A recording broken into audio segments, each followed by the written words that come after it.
Hi, I'm Ms. Tyler, and welcome to Context for Kids, episode 28, Torah portion, Kedoshim. Now, Kedoshim is one of those interesting words. You take three Hebrew, most Hebrew words break down to 3 letters. Actually, yeah, most of them do.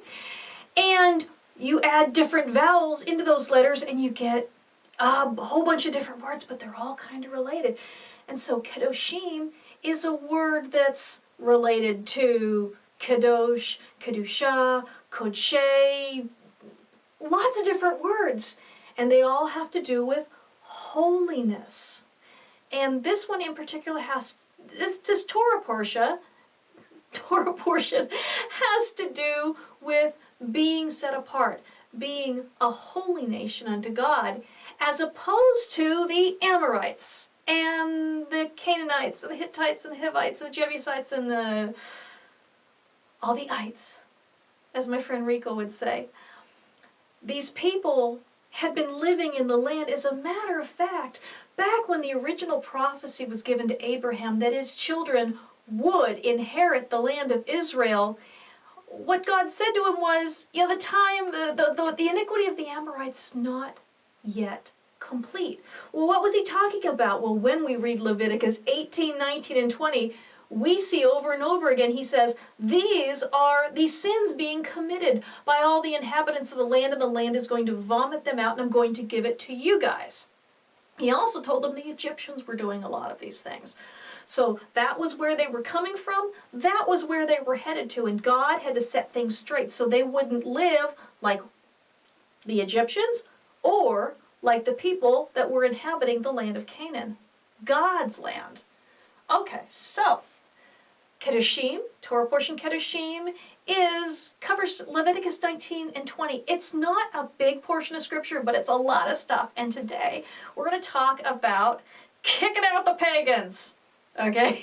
We're going to talk about some of the terrible things they were doing. We're talking about idols. We're going to talk about eating meat with blood as a source of divination. We're talking about haircuts.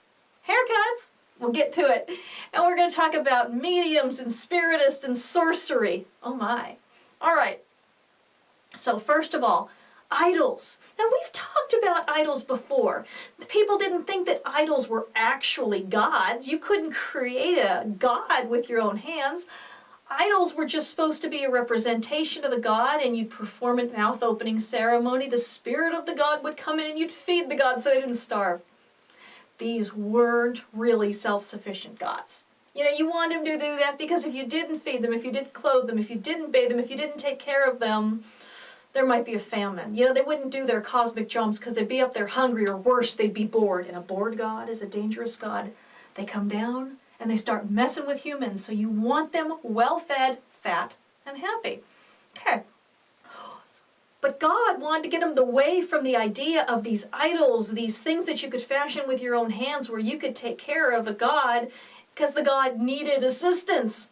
Well, he's a god that you don't make any images of, and he doesn't need any help. He doesn't need help running the universe. He created it. He knows how it works. Maybe you've noticed all we seem to do is mess it up. So anyway, no idols. And everybody committed idolatry in those days. It was just everybody did, okay? It wasn't weird. It was kind of their version of science, as we've talked about before.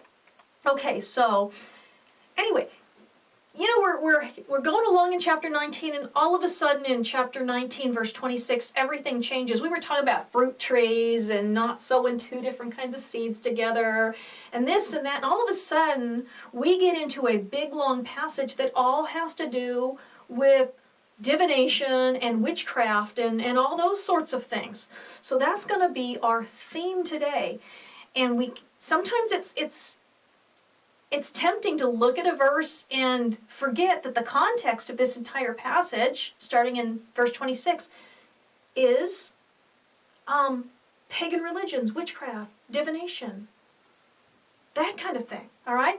So we get to the section that says, do not eat meat with blood in it. Well, God's already said that many, many, many times, but here it is in the section on divination. And we know from reading different ancient texts, and I know from reading like Odysseus, and that was a great time in homeschool when we read Homer's Odysseus, because there were a lot of really cool stories in there. Shows you how the ancient people, the ancient Greeks, thought about things. But we see, you know, blood being used as part of a divination. Now, I haven't personally come across any practice where meat is eaten with blood as part of divination, but it is in that section, and we don't know everything. You know, we've dug up, not we, as I always say, the smart people out there in the fields, in the dirt, they're digging up these tablets. And I think I've told you that there are about 500,000 of these cuneiform tablets, and only 10% have been translated. So the other 90% might have it might have the answer to this, but we don't know, because we need more people who can do this kind of stuff. We need more smart people. So we haven't come across anything, well, that I know of, unless something's come up recently, where meat was eaten with blood in order to do divination, perform divination, to find out the future, to read omens, to try to get information from demons and spirits. It might be out there, and is in this section, so may not be a dietary law, may have to do with divination.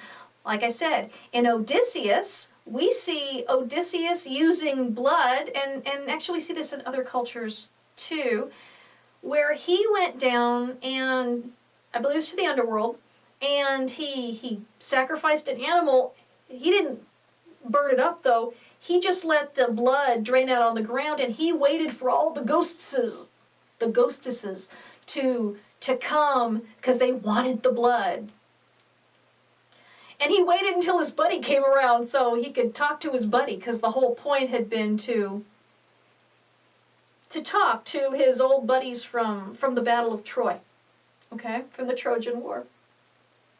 So, that was one of the things. Also, there were these underworld deities, okay? There were these deities who lived under the earth, like Osiris, like Ershkigal, Ishtar's sister. I hope I said that right.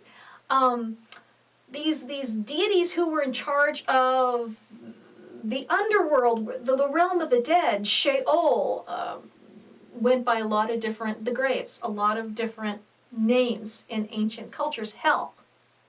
Okay, and you could use blood as a propitiation. It's kind of a way to mollify the underworld, to mollify the spirit of the dead. Kind of just say, okay, here's some blood. Please leave me alone. Be nice to me. These were called chthonic deities. These underworld deities. Pretty scary stuff. Fortunately, they're not real. All right. Now there's a verse in the middle of all these divination verses, and it says, you will not, what? You will not trim the corners of your beard, you will not round your beard, and you will not, pretty much it said, you will not get a haircut. But is that what it meant? Well, no, the context is in divination. I mean, obviously, you can get haircuts because the priests were commanded not to have long hair. And I don't know any way to get around that except to have haircuts. Okay? Now, how was hair used in the ancient world for divination? Well, the Canaanites offered their hair to the spirits of the dead. Again, offering stuff to dead people. Remember we were talking about the Dia de Muerto, the Day of the Dead, where they would give food and drink to the dead that one day of the year, because if they didn't, they thought the dead would come and get them. It's the same kind of thought, okay? Offering your hair to the spirits of the dead. Some people would dedicate their hair to Astarte. Now, Astarte was a war goddess in Phoenicia, okay? And she was also worshipped in the Canaan area. Well, Phoenicia was the northern part of Canaan. But she was kind of a war goddess. And they would dedicate their hair to her. And she was kind of like Ishtar from Assyrian Babylon, but not quite the same. Also, they would use hair in sympathetic magic, because hair, just like blood, were thought to contain a person's life force, life essence. We've talked about this before. And so what this passage really seems to be saying, based on the context of divination, is do not cut your hair. To give it to the dead people, because it ain't really gonna work. Don't dedicate your hair to Astarte. Don't cut off your hair to use it for magic spells. It's messed up. All right, so magic and spirits. They said don't go to mediums or spiritists. Actually, I don't remember seeing that slide now that I think about it. Okay, so magic, they had mediums and spiritists, and I can't remember, but in Scripture we have the Witch of Endor. We have commandments not to do astrology, not to be confused with astronomy. Because astronomy is just the study of the stars, which there's nothing wrong with that. And as we look through some of the books of the Bible, we see that they look for astronomical signs in the skies, because as we see in Genesis 1, the sun, the moon, and the stars, or the lights in the sky, were given for, one of the things they were given was for signs. Okay? So, and we see in the book of Revelation, we see astronomy in there. We see astronomy in the Psalms. We see astronomy in Job. Astronomy's all over the place. Nothing wrong with astronomy, but when you're using the way the stars look in the sky and the planets to tell your future, that's messed up. Not supposed to do that. Now, the Witch of Endor, she was who Saul, okay, this was creepy. King Saul went to her the day before he died. Do we see a connection? And he had her call up the dead prophet Samuel. And the dead prophet Samuel said, "You're gonna die." That's just it. Let me go back to sleep. So then we have, in modern times, we see something similar called a seance, where people call up the spirits of the dead. Forbidden. We don't do that. Wicca, white magic, black magic. I don't think there's anything such thing really as white magic. Magic is all forbidden. It's all bad. We're not allowed to do these things. What does all this have in common? When you're looking at, when you're doing divination, when you're looking at the entrails of animals, when you're looking for omens, when you're casting spells, when you're trying to get information from the dead, when you're trying to get information from the stars or the planets, how the planets are lined up, it's all about trying to take control away from God. And that's what the ancient people were doing. The ancient people were trying to tell their fortunes. They were trying to control the world around them. But only God controls things. God decides what information we're going to have and when.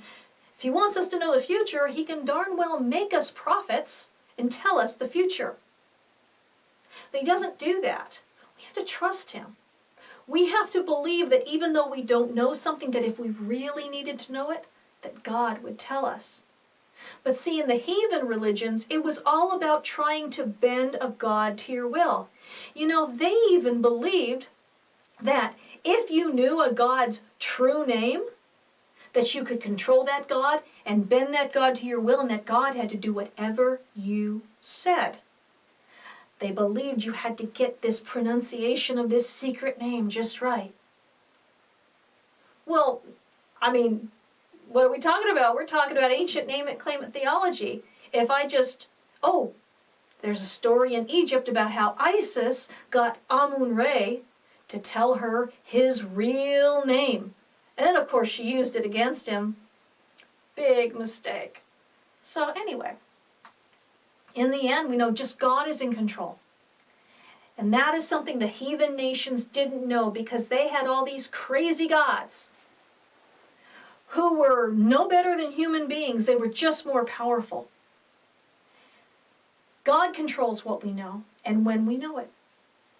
When we go to demons, because that's what people are doing when they're doing an Ouija board or a seance or tarot readings or astrology or any of that stuff.